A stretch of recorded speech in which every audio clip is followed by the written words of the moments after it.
You know, I was told that you have a little bit over 100,000 people in Greeley. And between the 6,000 who are outside and the 4,000 who are here,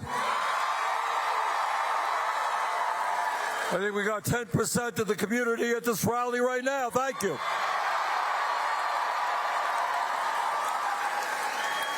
Now, I want to say a word about Alexandria.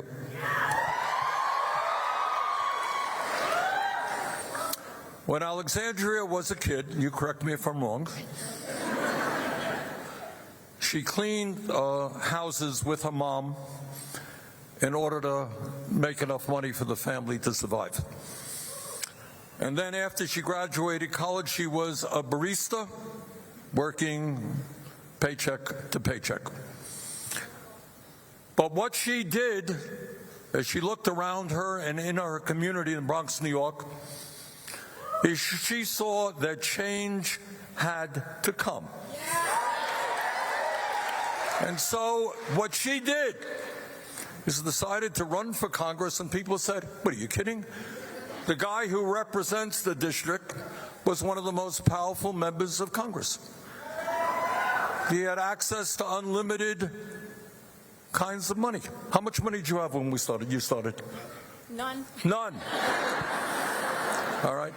But she did what real politics is about. Real politics is not sitting at million-dollar fundraisers. It's working with people in your community.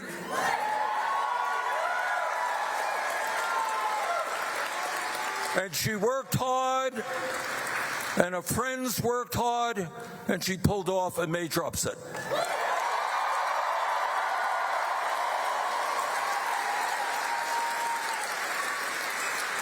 And since then, she has been a great member of Congress, but not only that, she has been an inspiration to millions of young people all across this country.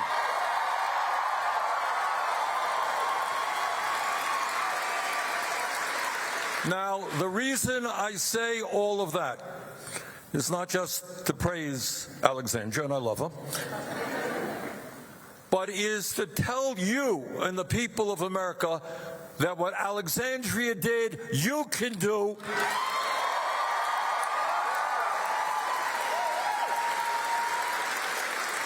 There are millions of young people out there who love this country, who are disgusted with what they are seeing, who are prepared to get involved in the political process. So, Alexandria, thank you for being that inspiration.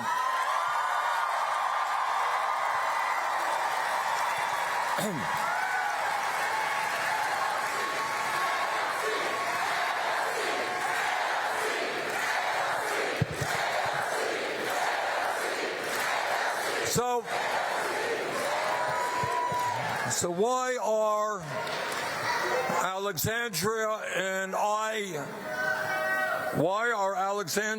I here today? Why will we be in Denver later this evening? Why were we in Tempe last night? Well, there was an unbelievable number of people coming out. Las Vegas earlier than that. And we'll be in Tucson tomorrow. Why are we doing that?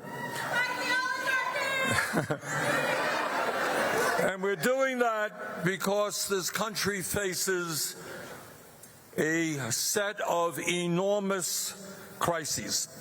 And how we respond to this moment will impact not only our lives, but the lives of our kids, future generations,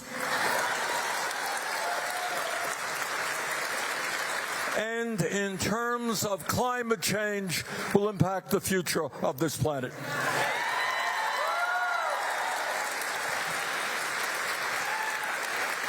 And what I have to tell you is that given the huge turnouts we have seen already on this trip, It is clear to me that the American people are outraged at what's going on.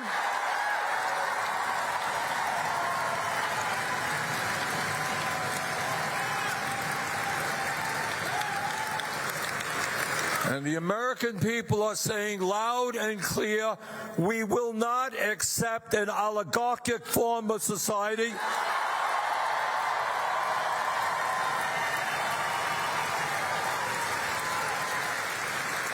We will not accept the richest guy in the world running all over Washington, making cuts to the Social Security Administration, cuts to the Veterans Administration, almost destroying the Department of Education, all so that they could give over $1 trillion in tax breaks to the wealthiest 1%. But it's not just oligarchy we've got to deal with.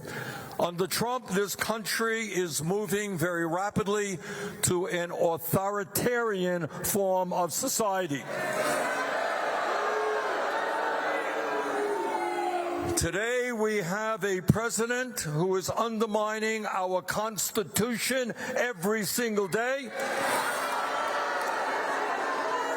who is threatening freedom of speech and freedom of assembly.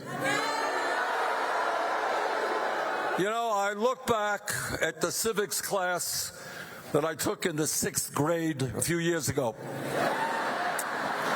And you probably took the same class. We studied American history. We studied the Constitution. And it's important to remember what we learned back then, and that is that the founding fathers of this country, way back in the 1790s, you know, they had fought a war against the all-powerful King of England and the British Empire.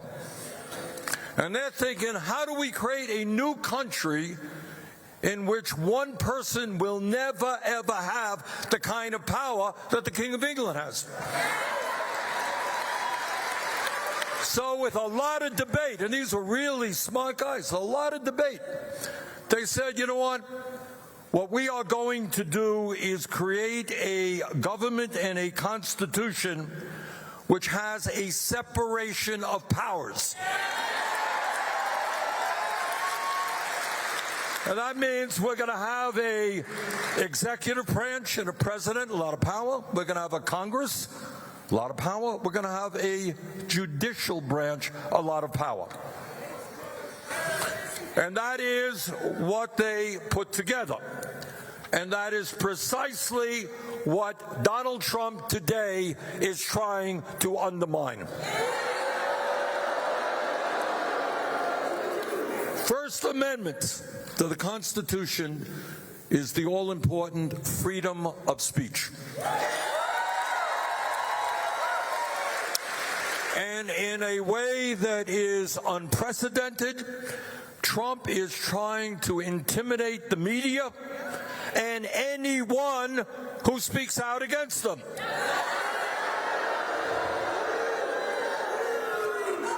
He loves the media when they fawn all over him.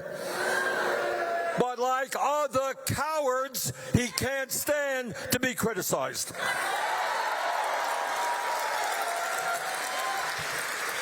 Trump has sued ABC, CBS, Meta, and he sued the Des Moines Register because he didn't like a poll that they did.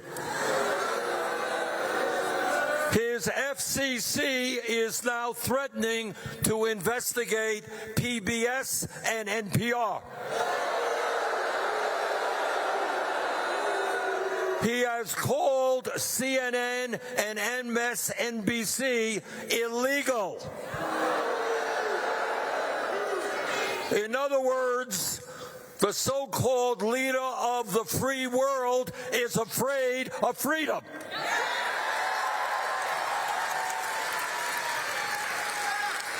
Well, Mr. President, if you are too cowardly and too vain to accept criticism, then get out of politics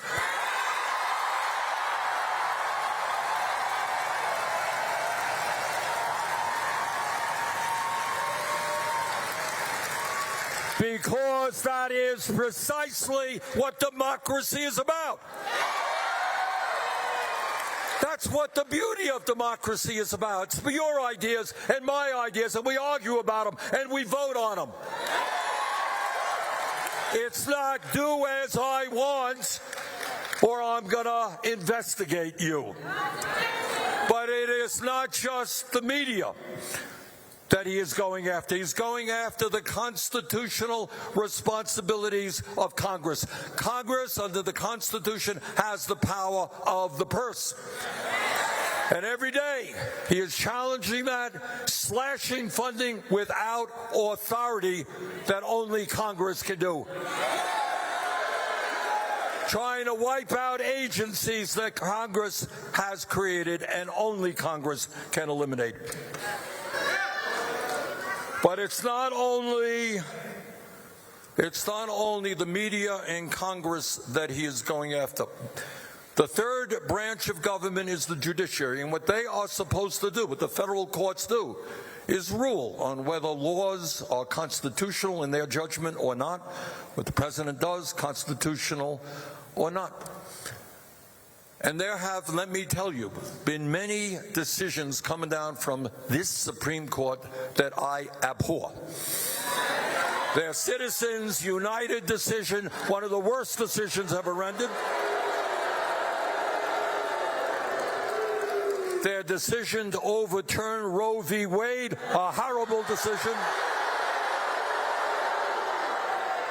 But those of us who live by the rule of law understand they have their powers, we have our powers. But now, for the first time, what Trump is doing is saying to a judge who issues a ruling, we don't like that ruling, we're going to get you impeached.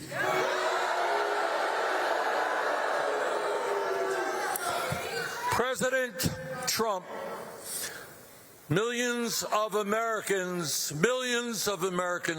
have fought and died to preserve American democracy. We're not going to let you take it away from us.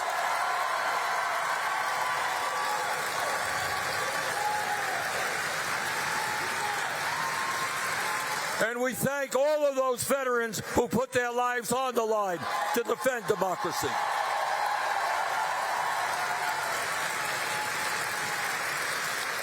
But it's not just oligarchy and authoritarianism that is on our minds. All over this country, people are standing up, and they're saying we will not accept a society of massive income and wealth inequalities, a society in which the very rich are getting much richer while millions of working families are struggling to put food on the table.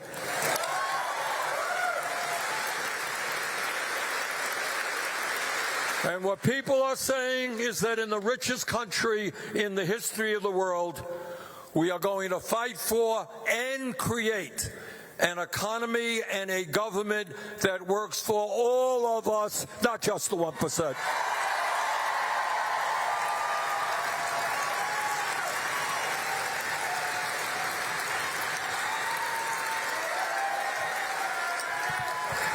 All right, I'm going to do something radical now. You ready? All right. I'm going to tell you the truth. I know, pretty radical, but what the hell? Only go around once. That is, I want to take a few minutes to describe to you what is really going on in this country. And it's something that you don't see much in the corporate media, and you certainly don't hear discussed in the halls of Congress. And that is, in America today, we have two separate Americas. On one hand, we have an America in which the wealthiest people have never, ever in the history of our country had it so good. Today, we have more income and wealth inequality than we have ever had. Today, we have three multi-billionaires, Mr. Musk, Mr. Bezos, Mr. Zuckerberg. These three combined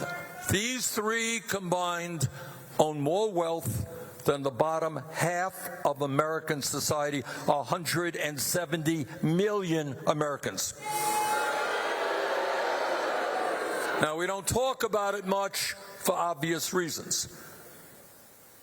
But the idea that so few have so much and so many have so little is not what this country is supposed to be about.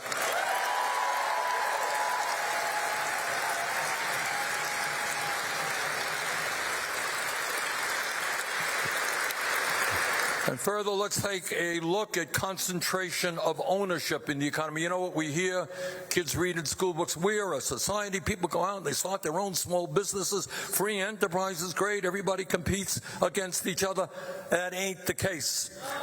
Today, you have more concentration of ownership in America than we have ever had in the history of this country, in sector after sector. Whether it is agriculture, transportation, media, financial services, what you have is a small number of extraordinarily large corporations who charge us outrageous prices for the products that we have to buy. Now, let me mention just one example of concentration of ownership. Today, nobody talks about it. Today, you got three Wall Street firms, BlackRock, Vanguard, and State Street. You ever hear of these companies? Combined, these three investment firms are the majority stockholders in 95% of American corporations. And these guys, I want to tell you something because I bump into them in my line of work. They are not nice guys. I know on TV they come across, and in your community they make a donation to the hospital, or the Boys and Girls Clubs, or the food shelf. They're just very nice, but they're not. You know, in America today, as I think all of you know, sadly and tragically, and we've got to deal with it, we have major epidemics dealing with addiction. I think we lost 100,000 Americans last year because of drug overdoses, serious problem in my state. We have people addicted to alcohol, serious problems with alcoholism. We have people who are addicted to tobacco. My father smoked 2 packs of cigarettes a day, and he died before he was 60. People addicted to food.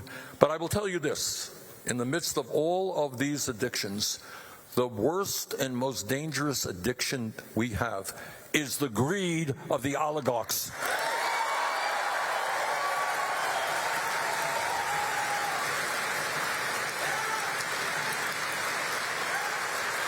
Now, everybody wants to do well in life. Everybody wants to make money.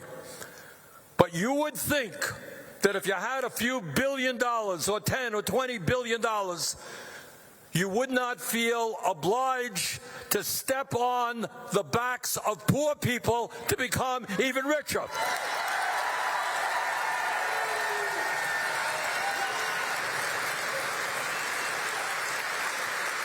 But that is exactly what they are doing right now. They are prepared to destroy Social Security, Medicaid, Medicare, the Veterans Administration in order to make themselves even richer.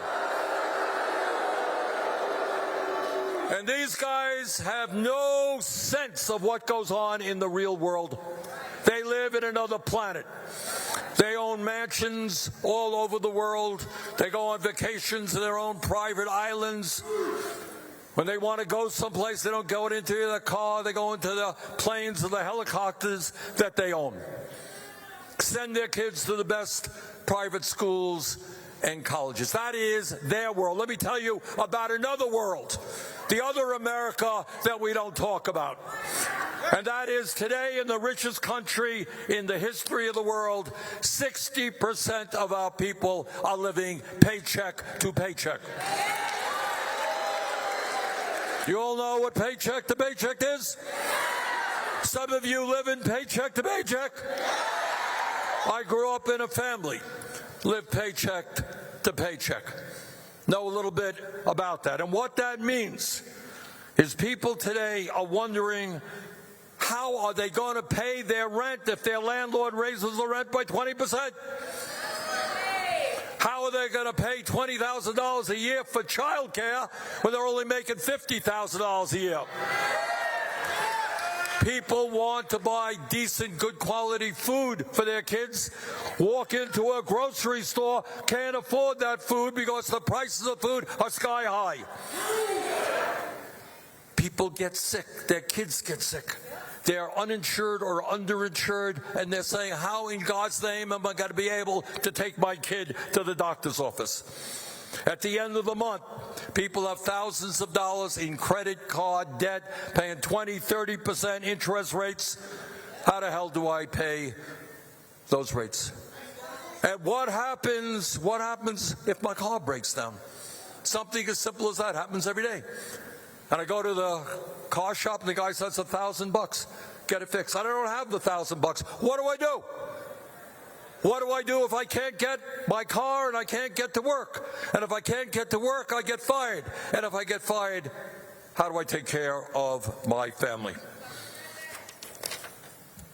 You know why the American people are angry? And they are angry all over this country. They are angry because, believe it or not, despite a huge increase in worker productivity over the last 52 years, if you could believe it, real inflation accounted for wages today are lower than they were 52 years ago. Meanwhile, there has been a $75 trillion transfer of wealth from the bottom 90% to the top 1%. That is what a rigged economy is about, and that is what we are going to change.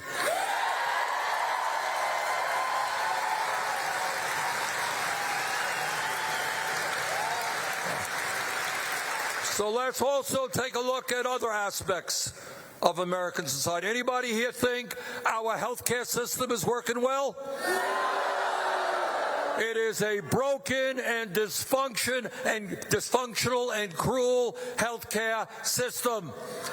We are spending twice as much per capita on healthcare. We're spending $14,000 for every man, woman, and child. Yet 85 million are uninsured or underinsured. Do you know what underinsured means? How many people here have high deductibles? What kind of deductible do you have, ma'am? Do you know? $7,500. What do you got? How much? $20,000. Deductible, what do you got? $9,000. $8,000. $7,000. All right. What does all of that mean? It means that even though you have insurance, when you get sick, you still can't afford to go to the doctor. How insane is that? And you know what the result is? We don't talk about it much. 60,000 Americans die each year because they don't get to a doctor on time, because they're uninsured or they're underinsured. And I want to deal with another issue. You'll excuse me for being professorial here and a little bit boring.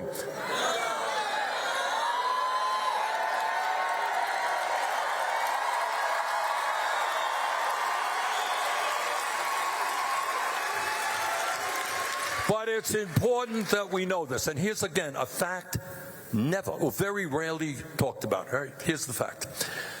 Despite spending so much on health care, our life expectancy, how long we live, is about 4 years younger, 4 years shorter than other major countries. That's bad. That is bad. But I want to tell you what is even worse, and I want you all to think about it and help me out here. If you are working class in America, you will live, on average, about 7 or 8 years shorter lives than if you are wealthy. In other words, being working class in America is a death sentence. All right, question. Why is that? Why is that? Raise your hand. Tell me why. Yes, ma'am. Why? Stress? All right, stress? Let me deal with that. All right. The woman here said stress. And she's absolutely right. What kind of stress are working class people living under today? Who wants to help me out on that? Hold on. 1.5. I can't get you all. Yes, I see a hand there, ma'am. Survival. Okay. Stress means you're trying to survive every week. Okay, more. Ma'am?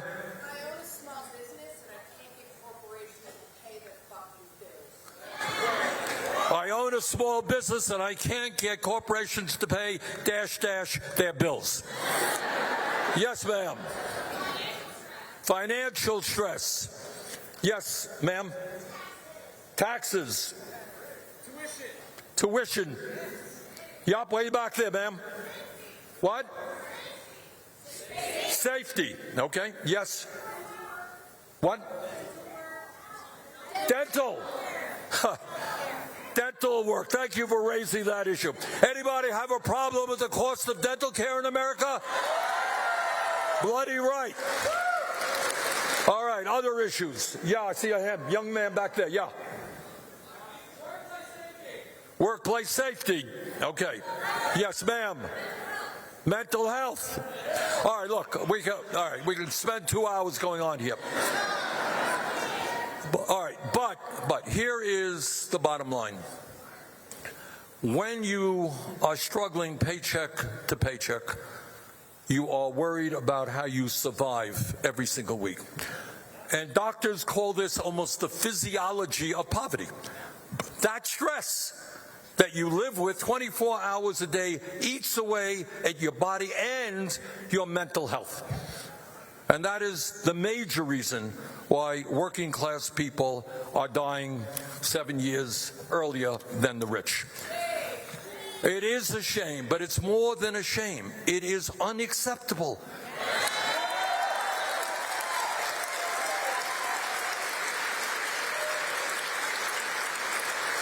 And the point that I want all of you to get ingrained in your heads, look, if we were a poor country like Haiti, a really poor country, I would say to you, well, I'm sorry you don't have good health care.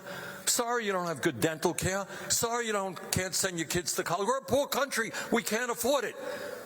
Brothers and sisters, we are the richest country in the history of the world. There is no excuse for working class people dying 7 years earlier than the rich.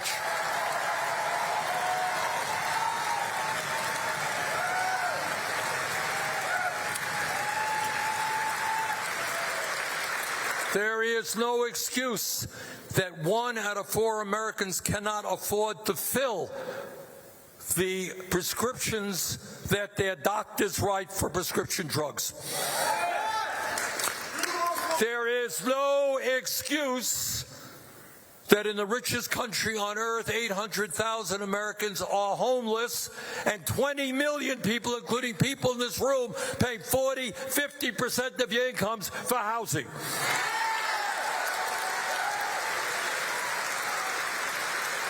No excuse that our child care system is a disaster, outrageously expensive, while workers there are being paid low wages. No excuse that our public schools are struggling, trying to get teachers. No teacher in America should make less than $60,000 a year.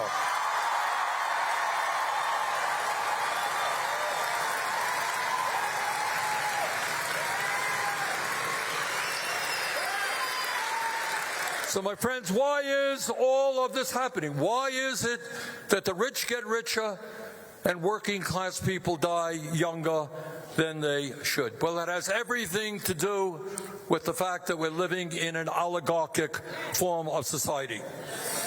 You know, I've been talking about that for a few years. But I think the rest of the world is catching on to what I was talking about.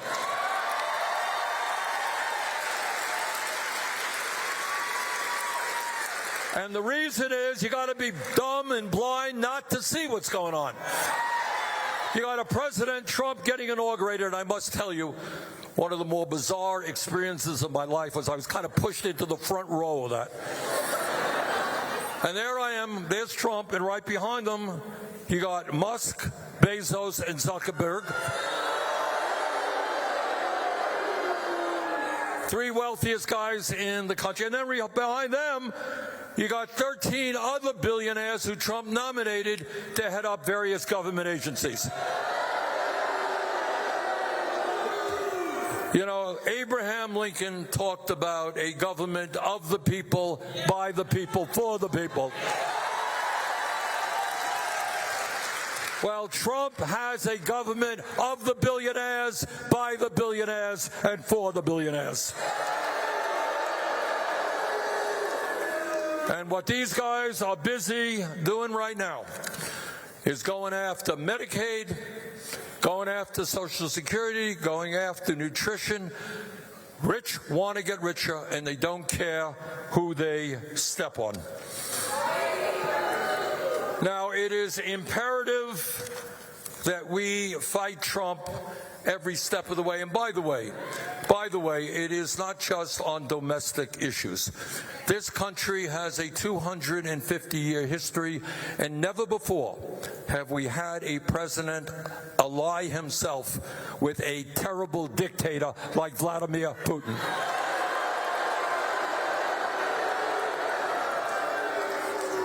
And on top of that, Trump wants to continue the disastrous policies of the Biden administration and provide more funding for the Netanyahu government to destroy the people of Gaza.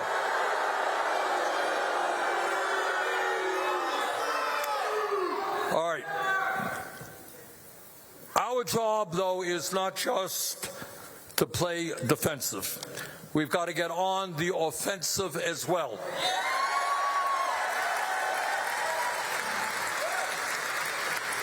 And that means having a vision of where we, as the wealthiest nation on earth, the longest standing democracy on the planet, where do we want to go? What kind of nation do we want to become?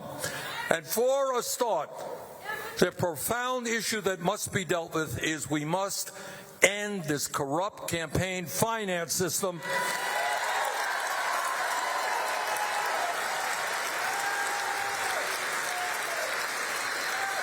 Now, I don't care if you're a Republican, Democrat, or Independent. I don't think there's anybody who thinks it vaguely makes sense that the richest guy in the world could spend $270 million to get Trump elected and then become the most powerful person in the government. It's not just Republicans, let's be clear. Billionaires are funding the Democratic Party and preventing that party from standing up for working families. Bottom line, we need to end Citizens United, move to public funding of elections.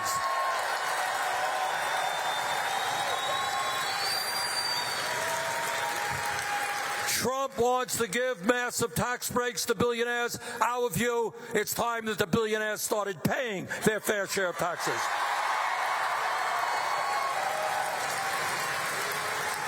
Republicans refuse to raise the minimum wage. We want to raise that minimum wage to a living wage, at least $17 an hour. Musk and Bezos and others want to break unions. We believe in the trade union movement. Workers all over this country want to join unions. They're being stopped by the illegal activities of corporations. We've got legislation in that will end that. Let's pass the PRO Act.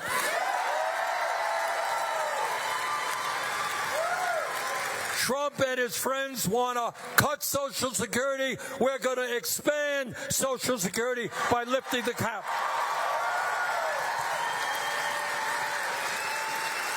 Trump and his friends want to cut Medicaid. Well, we got a different idea. We're going to join the rest of the industrialized world, guarantee health care to all. It's a human right.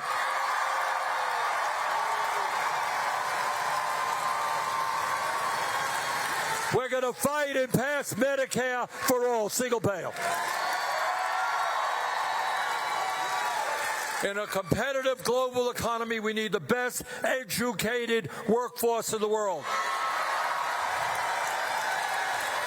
Young people should not go broke or in debt because they want to go to college or a trade school. We desperately need doctors and nurses and teachers and carpenters and sheet metal workers and construction workers. We need to make sure our people get educated without going into debt. We need to make our public colleges, universities, and community colleges tuition free.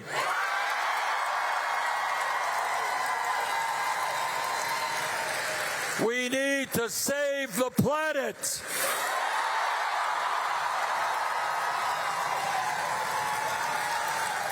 And create millions of good-paying jobs by transforming our energy system. Oh, what? All right, we need an EMT, please. All right, we got a medical issue. Medical issue. Somebody fainted? All right, we need some help here, please. Security. All right. All right, they're on the way from the back. Let's take a break for a moment.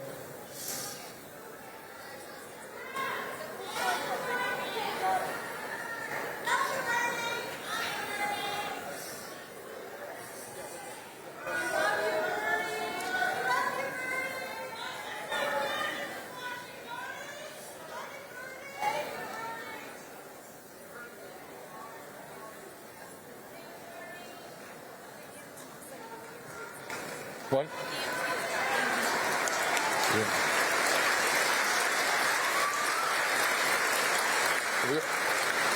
Are we okay?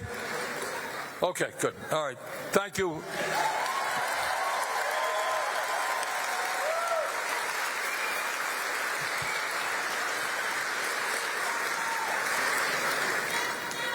You know, Trump and his friends talk about freedom. Well, in a free society, we must absolutely guarantee that it is the women of America who control their own bodies, not the government.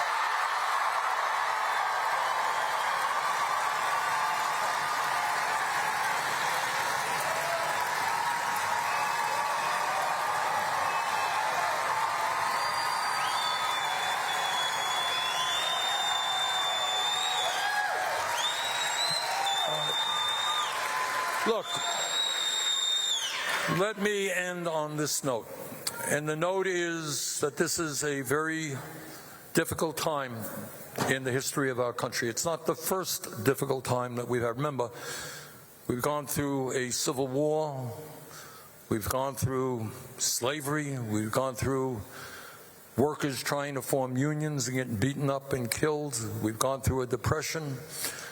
We've gone through 1941 being attacked and not knowing how to respond. We've gone through a lot of things. But this is what I believe, the essence of, I think, what we are about. And that is, if we stand together, if we care about each other, if you care about my family and I care about your family,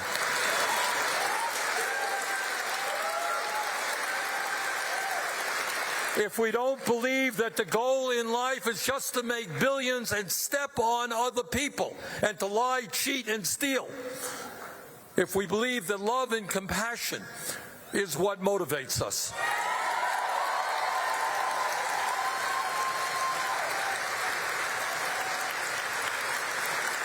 now, if there are some Republicans here, Republicans watching and on the live stream, Republicans did not vote for Donald Trump in order to give tax breaks to billionaires and cut Social Security. Believe me, they didn't. And the reason that Trump has been successful and why demagogues around the world are successful, you know what they do? They play one group off against another. They're telling you who you're going to hate. And our job is to do exactly the opposite.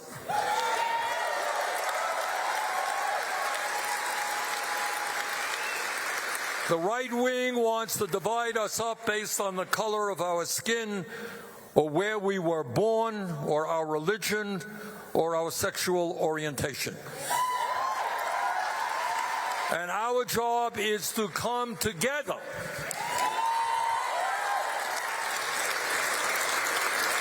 Now, I don't have a PhD in mathematics, but I do know this. that 99% is a hell of a lot larger number than 1%.